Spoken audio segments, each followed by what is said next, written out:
आता एक भांडं घेतलेलं आहे, थोडक्यात मिक्सिंग बाउल जे असतं ते घेतलेलं आहे.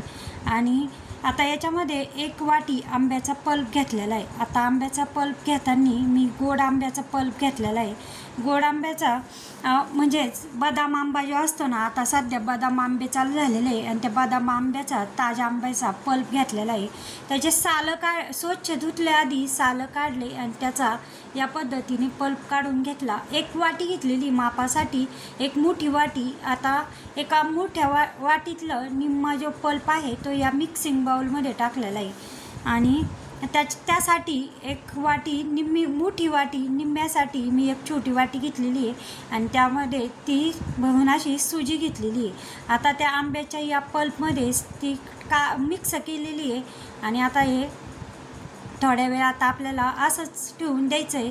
पण त्याच्यात अजून काही थोडंसं आपल्याला अजून साहित्य टाकायचं आहे. ते कोणते ते पाहू. आता याच्यामध्ये काही गुठळ्या झालेल्या नाही आहे, पण व्यवस्थित असं सगळ्या आंब्याच्या पल्पला हे लागलं जाईल एवढं असं हलवलेलं आहे. आता मला आहे ना, मी टाकताना थोडीच टाकलेली आहे. आता जसं आपण अंदाज पाहून तसं टाकू, कारण घट्ट पातळ, जास्त घट्टही नाही आणि जास्त पातळही नाही असं ठेवलेलं आहे. आता मला थोडंसं पातळ वाटत होतं, कमी वाटत होतं, म्हणून मी थोडीशी अजून 1-2 चमचे टाकलेली याच्यामध्ये आणि पुन्हा आता हे मिक्स केलेलं आहे.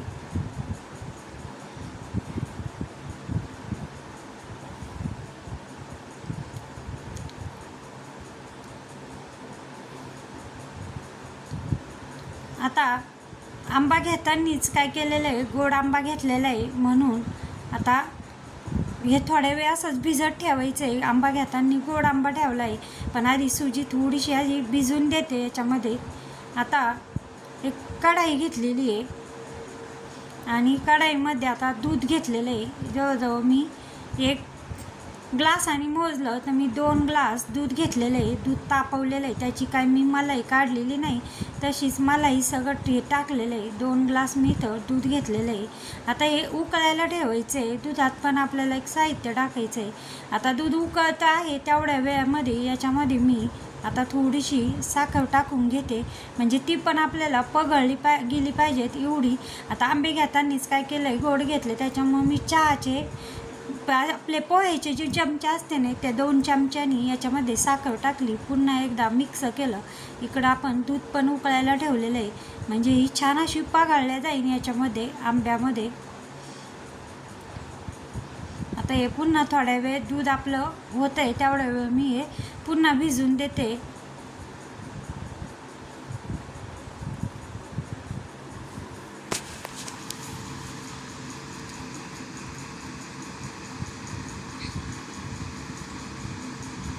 आता आंब्याच्या पल्पमध्ये साखर टाकायला पाहिजेत होती, पण मागून लक्षात आलं की आंबा थोडासा म्हणजे अजून गोड वाढण्यासाठी मी थोडीशी पुन्हा 2 चमचे साखर टाकलेली याच्यात. आता ती पगळून देते आणि थोड्या वेळ ते साईडला ठेवते. आता दुधाला इकडं उकळी आलेली आहे. आता दूध आपल्याला काही जास्त म्हणजे न आटवता बनवायचं आहे. आता दुधात पण तेवढेच 2 चमचे साखर टाकून घेतली, ती छान अशी पगळून घ्यायची आहे.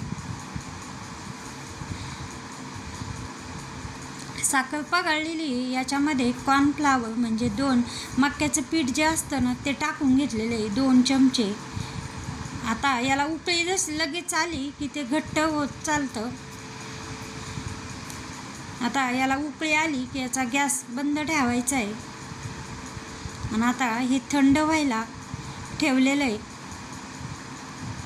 आता इकडं आपण जी सुजी टाकलेली आहे ना ती भिजलेली आहे व्यवस्थित याच्यात, कारण आत्ता आधी ज्यावेळेस टाकलं त्यावेळेस जास्त अशी दिसत होती, पण आता थोडीशी भिजल्यामुळं दिसत नाही. आता याच्यामध्ये काय केलं आहे, मी 1 चमचा तूप टाकलेलं आहे. तूप किंवा मग 1.5 चमचा तेल, पण तूप होतं मग मी तूपच टाकलं याच्यात. 1 चमचा पोह्याचा चमचा जो असतो ना त्याने तूप टाकलेलं आहे. आणि खाण्याचा सोडा थोडासा, म्हणजे खाण्याच्या सोड्याने काय होतं की आतमधून पण ते शिजल्या जातं. आता याचं काय बनवायचं आपल्याला, तर तवा घेतलेला आहे आणि तव्याला पण मी तूपच लावलेलं आहे. 1 चमचा तूप लावलेलं आहे आणि ते सगळ्या तव्याला लावून घेतलेलं आहे, म्हणजे जिथं जिथं आपल्याला आता याचे आपण कॉईनचे असतात ना, एकचे कॉईन, त्या पद्धतीने मी चमच्याने या पद्धतीने सोडलेलं आहे. जास्त मोठंही नाही, अजिबातही पांगवायचं नाही आहे ते. फक्त चमच्याने असं एक चमचा पोह्याचा चमचा घेतलेला आहे आणि त्या चमच्याने फक्त असं आपले एकचे जे कॉईन असतात ना, त्या साईजचे मी असे कॉईन बनवून घेतलेले आहे. कॉईन बनवले. आता याचा गॅस ठेवताना मी कमी गॅस ठेवलेला आहे, नाही तर फुल गॅसमध्ये ते जळायला जातात. पण गोड पण आहे, आंबा पण आहे, म्हणून ते जळायला जातात लगेच. म्हणून मी असे एकच्या कॉईनवानी असं टाकलेलं आहे बॅटर आणि अजिबातही पांगवलेलं नाही आहे. आता थोडंसं याचं झाकण ठेवून मी याला भाजून देते. पलटी केलं आहे आणि असं जास्त काळंही नाही आणि जास्त कच्चंही नाही असं ठेवलेलं आहे. थोडासा असा लाल कलर आला की मग ते काढून घेतलेलं आहे. दोन्ही साईडनी व्यवस्थित भाजल्या गेलं.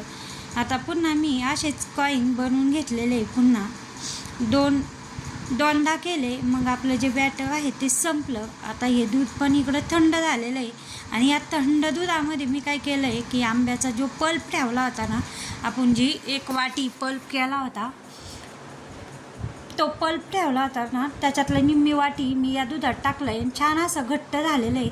पातळ अजिबात ठेवायचं नाही आहे दूध. आणि आता हे थंड व्हायला ठेवायचं आहे. थोडेसे त्याच्यामध्ये आईस क्यूब टाकलेले आहे. आता याच्यामध्ये चवीसाठी वेलदोड्याची पूड आणि जायफळ थोडंसं किसून टाकलेलं आहे. आता आईस क्यूबही मुलाने टाकले, त्याच्यामुळे ते जास्तच झाले. जास्त टाकल्यामुळे काय होतं, पातळ होईल आणि मग त्याची चव आपल्याला जशी लागते ना तशी व्हायची नाही.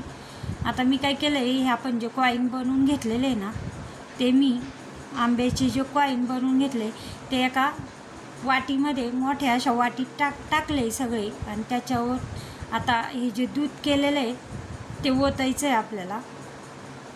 मँगो मिल्क आपण थोडक्यात म्हणू याला, ते मी याच्यामध्ये ओतलेलं आहे. आणि आता हे थोड्या वेळ पुन्हा थंड व्हायला मी ठेवते.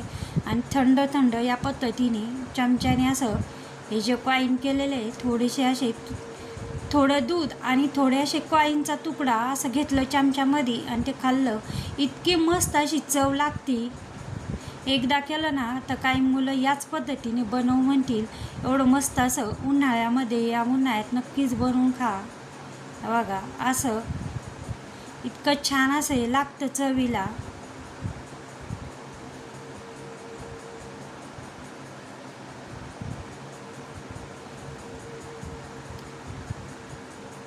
असं कधी बनवलं आहे का? नसेल बनवलं तर एकदा नक्की बनवून बघा. ही थंड या कडक उन्हाळ्यामध्ये आंब्याचं सीझन संपायच्या या पद्धतीने नक्कीच बनवून बघा.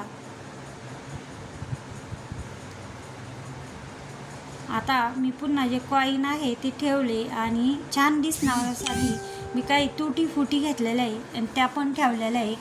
मस्त असं दिसत आहे.